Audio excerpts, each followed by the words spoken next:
Neste número podemos ver unha amplia reportaxe sobre as traballadoras e as condicións que desenvolvían as mulleres daquelas o traballo, sobre todo en certos sectores das fixas discontinuas.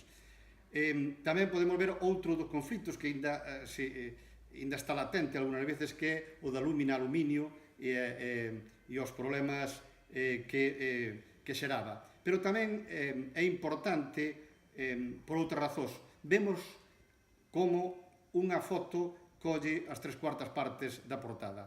O tratamento gráfico da nosa terra é un tratamento gráfico novo na prensa galega e, eu diría, casi na prensa estatal daqueles momentos onde as fotografías teñen peso de seus na información e non van acompañando só as informacións escritas.